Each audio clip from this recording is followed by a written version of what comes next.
एक रास्ता मिला नहीं तो क्या, एक रास्ता मिला नहीं तो क्या, नई राहें ढूंढ लेंगे। हम वो मुसाफिर नहीं जो चलना छोड़ देंगे। नमस्कार मेरे प्यारे साथियों, स्वागत है एक बार फिर से आपके अपने चैनल हिंदी ओशन में। जैसा कि आपको ज्ञात है, इस चैनल के माध्यम से हम एनटीए, यूजीसी नेट, जेआरएफ की तैयारी कर रहे हैं हिंदी साहित्य से। यदि आप इस चैनल पर पहली बार आ रहे हैं तो इस चैनल को सब्सक्राइब करें और वीडियो अच्छा लगे तो लाइक एंड शेयर जरूर कीजिए। चलिए बढ़ते हैं हम लोग प्रश्न नंबर 1 की ओर। जैसा कि आप थंबनेल में देख रहे हैं कि आज हम लोग रीतिकालीन प्रश्न करने वाले हैं। आपके जो महत्वपूर्ण रीतिकालीन प्रश्न हैं उन प्रश्नों को आज हम करेंगे। अपना स्वयं का मूल्यांकन कीजिएगा और कितने प्रश्न आपके सही हो रहे हैं उसका भी आप कमेंट बॉक्स में उत्तर दीजिएगा। लिखा है, आचार्य रामचंद्र शुक्ल ने रीतिकाल की समय सीमा कब से कब तक मानी है? 1375 से 1700 विक्रम संवत, 1700 से 1900 विक्रम संवत, 1700 ईस्वी से 1900 ईस्वी विक्रम संवत, या फिर इनमें से कोई नहीं।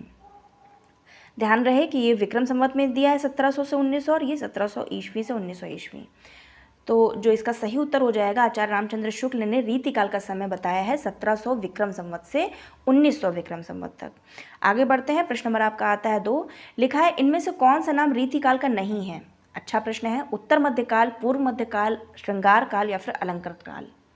इनमें से कौन सा नाम रीतिकाल का नहीं है? तो इसका जो राइट आंसर हो जाएगा वो हो जाएगा आपका पूर्व मध्यकाल। अपूर्व मध्यकाल किसका है, इसका आप कमेंट बॉक्स में उत्तर दीजिए। आगे बढ़ते हैं प्रश्न नंबर 3 की ओर। हिंदी के किस काल में लक्षण ग्रंथों का निर्माण हुआ है? आधुनिक काल में, भक्ति काल में, रीति काल में या फिर आदि काल में? तो जो इसका सही उत्तर हो जाएगा वो हो जाएगा आपका ऑप्शन नंबर सी, रीतिकाल में लक्षण ग्रंथों का निर्माण हुआ है। आगे बढ़ते हैं प्रश्न नंबर 4 की ओर। लिखा है, रीतिकाल को आचार्य विश्वनाथ प्रसाद मिश्र ने क्या नाम दिया है? रीतिकाल को आचार्य विश्वनाथ प्रसाद मिश्र ने क्या नाम दिया है? अलंकृत काल, रीतिबद्ध काल, मध्यकाल या फिर श्रृंगार काल? आपका आचार्यों से भी डायरेक्ट प्रश्न बनता है कि आपके मान लीजिए इसमें विश्वनाथ प्रसाद पूछा है, गणपति चंद्र गुप्त का है, या फिर नलिन विलोचन शर्मा है, या फिर आचार्य रामचंद्र शुक्ल हैं, इन्होंने क्या नाम दिए? इस तरीके से भी प्रश्न आपके सामने बनते हैं। अलंकृत काल, रीतिबद्ध काल, मध्यकाल या फिर श्रृंगार काल? तो इसका जो राइट आंसर हो जाएगा वो हो जाएगा श्रृंगार काल। एक होमवर्क है, अलंकृत काल किसने बोला है, इसका कमेंट बॉक्स में उत्तर दीजिए। आगे बढ़ते हैं प्रश्न नंबर 5 की ओर। लिखा है, लक्षण ग्रंथों का निर्माण करने वाले कवियों को क्या कहा जाता है? कवि कहा जाता है, शिक्षक कहा जाता है, आचार्य कहा जाता है या फिर पंडित कहा जाता है? लक्षण ग्रंथों का निर्माण करने वाले कवियों को आचार्य की श्रेणी के अंतर्गत रखा जाता है। ऑप्शन नंबर सी इसका सही होगा। आगे बढ़ते हैं प्रश्न नंबर 6। रीति निरूपण का अर्थ क्या है? काव्यांग निरूपण, श्रृंगार वर्णन, शैली चित्रण या फिर विधि विधान?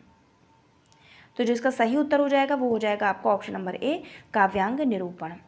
आगे बढ़ते हैं प्रश्न नंबर 7 की ओर। लिखा है, आचार्य शुक्ल ने रीतिकाल का प्रवर्तक किसे माना है? केशव दास को, चिंतामणि को, मतीराम को या फिर ग्वाल को? तो जो इसका सही उत्तर हो जाएगा वो हो जाएगा आचार्य चिंतामणि को शुक्ल जी ने रीतिकाल का प्रवर्तक माना है। आगे बढ़ते हैं प्रश्न नंबर 8 की ओर। लिखा है, इनमें से कौन सा कवि रीति मुक्त कवि नहीं है? रीति मुक्त, रीतिबद्ध, रीति सिद्ध, ये 3 कैटेगरी हैं। आपको इनमें से पता होना चाहिए कि कौन सा आचार्य कवि किस में शामिल है। घनानंद, भूषण, बोधा या फिर आलम रीति मुक्त कवि नहीं है पूछा गया है।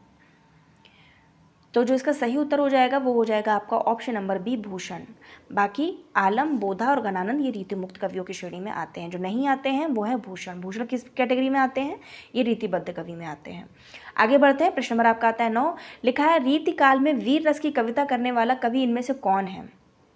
वीर रस की कविता कौन करता था रीतिकाल के समय में? मतीराम, बिहारी, चिंतामणि या फिर भूषण?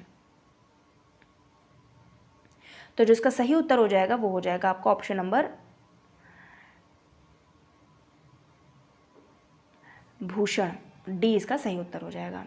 आगे बढ़ते हैं प्रश्न नंबर 10 की ओर। लिखा है, इनमें से रीति सिद्ध कवि कौन है? बिहारी हैं, घनानंद हैं, देव हैं या फिर पद्माकर हैं? इनमें से रीति सिद्ध कवि कौन है? तो जिसका सही उत्तर हो जाएगा वो हो जाएगा बिहारी, रीति सिद्ध कवि की श्रेणी में आते हैं। प्रश्न नंबर 11। लिखा है, इनमें से कौन सा कवि रीतिबद्ध कवि है? देव हैं, बिहारी हैं, घनानंद हैं या फिर ठाकुर हैं? रीतिबद्ध कवि, इसका राइट आंसर हो जाएगा ऑप्शन नंबर ए, देव। आगे बढ़ते हैं प्रश्न नंबर आपका आता है 12। निम्नलिखित सूचियों को सुमेलित करते हुए सही विकल्प का चयन कीजिए। तो ये आपकी सारणी है, विकल्प हम बाद में चूज़ करेंगे, पहले इसको हम मिलान कर लेते हैं। बिहारी, घनानंद, देव, भूषण और इधर सूची 2 में लिखे हैं नाम वीर रस की कवि, रीति सिद्ध कवि, रीतिबद्ध कवि और रीति मुक्त कवि। तो चलिए मिलान कर लेते हैं। सबसे पहले आपका बिहारी का नाम आता है। बिहारी जो हैं वो हैं आपके रीति सिद्ध कवि। फिर घनानंद जो हैं वो हैं आपके रीति मुक्त कवि। भूषण आपके आते हैं वीर रस के कवि और देव आते हैं रीतिबद्ध कवि। तो इसके आधार पर आप देखिए फर्स्ट का बी ऑप्शन कहाँ मिल रहा है। फर्स्ट का बी ऑप्शन मिल रहा है आपका ऑप्शन नंबर सी में, लेकिन इसका थर्ड ऑप्शन मिल रहा है 2 में, 2 का सी रीतिबद्ध घनानंद है। ये इसमें त्रुटि है, इस वाले में त्रुटि है, आप इसको सही कर लीजिएगा। ये 2 है और ये 4 है, तब आपका ये सही होगा। 2, 4, 3 और 1 इसका राइट आंसर हो जाएगा। आगे बढ़ते हैं। प्रश्न नंबर आपका आता है 13। लिखा है भाषा भूषण में रचयिता इनमें से कौन है? देव हैं, ग्वाल हैं, जसवंत सिंह हैं या फिर मतीराम हैं। भाषा भूषण के रचयिता कौन है? तो जिसका सही उत्तर हो जाएगा वो हो जाएगा जसवंत सिंह। प्रश्न नंबर 14। इनमें से लिखा है इनमें से रीतिकाल का कौन सा कवि प्रकृति चित्रण के लिए सुविख्यात है? इनमें से रीतिकाल का कौन सा कवि प्रकृति चित्रण के लिए सुविख्यात है? पद्माकर, भूषण, घनानंद या फिर सेनापति। तो जिसका सही उत्तर हो जाएगा वो हो जाएगा ऑप्शन नंबर डी, सेनापति। प्रश्न नंबर 15। ललित ललाम के रचयिता का नाम बताना है। यूजीसी नेट जेआरएफ के पेपर में ये आ चुका है। ललित ललाम के रचनाकार कौन है? ग्वाल है, सूदन है, मतीराम है या फिर पद्माकर है। सही उत्तर इसका हो जाएगा ऑप्शन नंबर सी, मतीराम। अमी हलाहल रस भरे श्याम श्वेत रत्नार, यह पंक्ति किसकी है? बिहारी की है, रसलीन की है, मतीराम की है या फिर पद्माकर की है। पेपर में पूछी जा चुकी है, ये पीवाईक्यू का प्रश्न है। अमी हलाहल रस भरे श्याम श्वेत रत्नार, यह पंक्ति किसकी है? तो ये इसका जो सही उत्तर हो जाएगा वो हो जाएगा ऑप्शन नंबर बी, रसलीन की पंक्ति है। आगे बढ़ते हैं। प्रश्न नंबर आपका आता है 17। लिखा है निम्न सूचियों को सुमेलित करते हुए सही विकल्प का चयन कीजिए। विकल्प हम बाद में चयन करेंगे, पहले हम सुमेलित करेंगे। शिवराज, रस रहस्य, पद्माभरण, काव्य निर्णय। तो चलिए मिलान कर लेते हैं। शिवराज जी जो है वो भूषण की कृति है। रस रहस्य ये आपका है, रस रहस्य कुलपति मिश्र की है और पद्माभरण पद्माकर की है और काव्य निर्णय भिखारी दास की है। तो देखिए फर्स्ट का बी ऑप्शन कहाँ मिल रहा है? फर्स्ट का बी ऑप्शन मिल रहा है आपका ऑप्शन नंबर ए, इसका सही हो जाएगा। नेक्स्ट प्रश्न नंबर 18 दिया हुआ है इनमें से सतसई किस कवि ने नहीं लिखी है? बिहारी ने नहीं लिखी, मतीराम ने नहीं लिखी, वृंद ने नहीं लिखी या फिर घनानंद ने नहीं लिखी।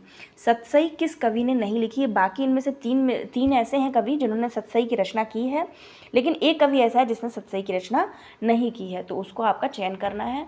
तो जो इसका सही उत्तर हो जाएगा वो हो जाएगा ऑप्शन नंबर डी, घनानंद। बाकी इन तीनों ने, बिहारी, मतीराम, वृंद, इन्होंने सतसई की रचना की है। आगे बढ़ते हैं। प्रश्न नंबर आपका आता है 19। कौन सा ग्रंथ कवि भूषण रचित नहीं है?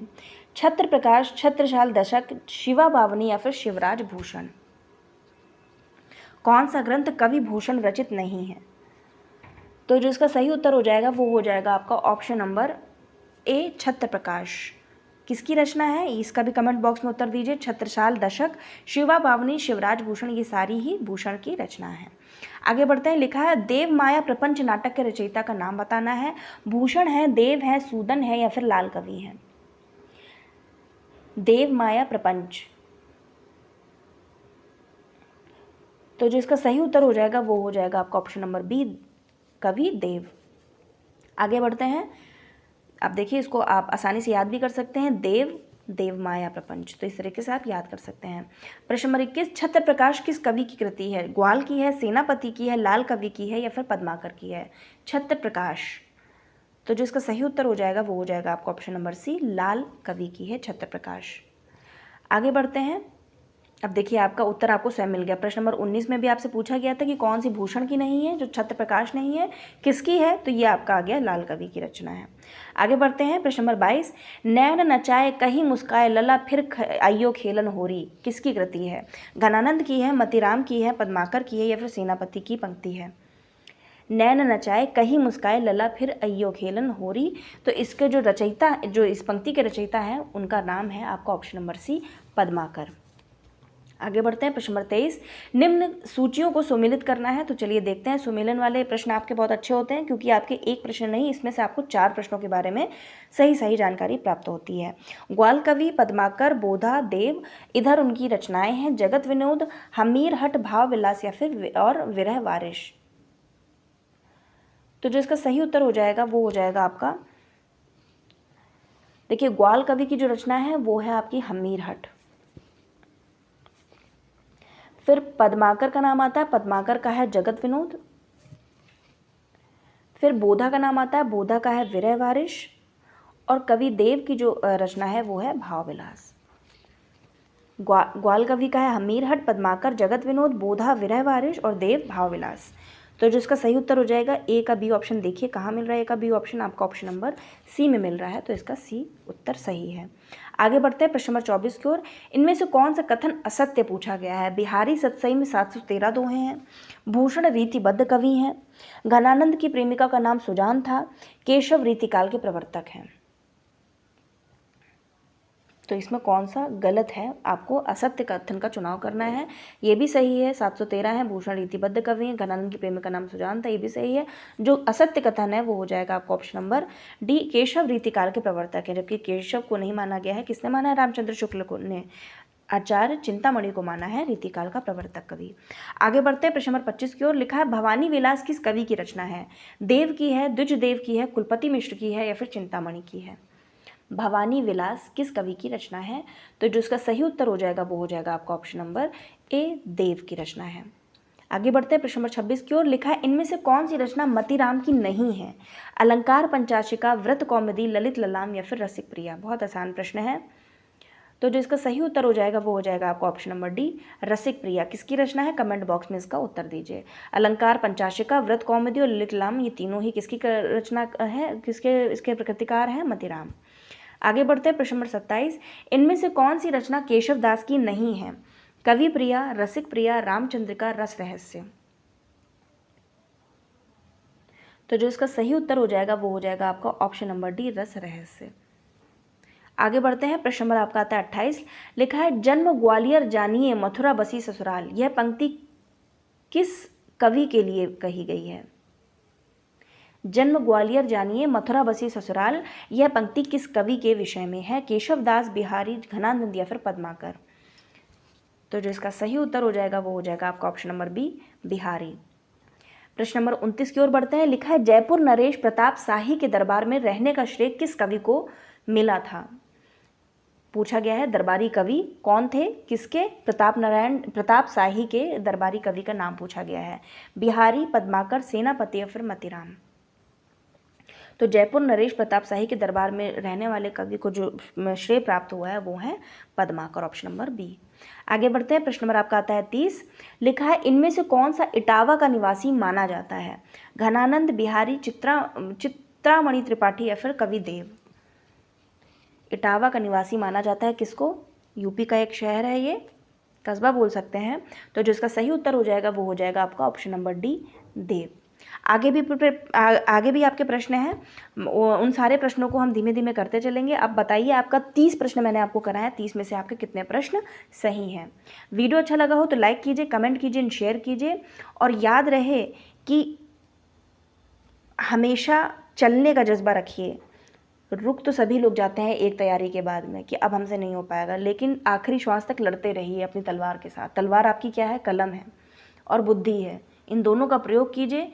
खूब नोट्स बनाइए। नोट्स का मतलब ऐसा नहीं कि पूरा आप लिख रहे हैं, हिंदी साहित्य लिखते लिखते ज़िंदगी ख़त्म होगी लेकिन आपका लिखना ख़त्म नहीं होगा। स्मार्ट वर्क कीजिए हार्ड वर्क की अपेक्षा। हार्ड वर्क तो सभी करते हैं, आपको स्मार्ट वर्क करना है। तो शॉर्ट नोट्स बनाइए। जितने शॉर्ट नोट्स आपके बन जाएंगे उतना ही आपको एग्ज़ाम में रिवीजन करने के लिए बहुत अच्छा होगा।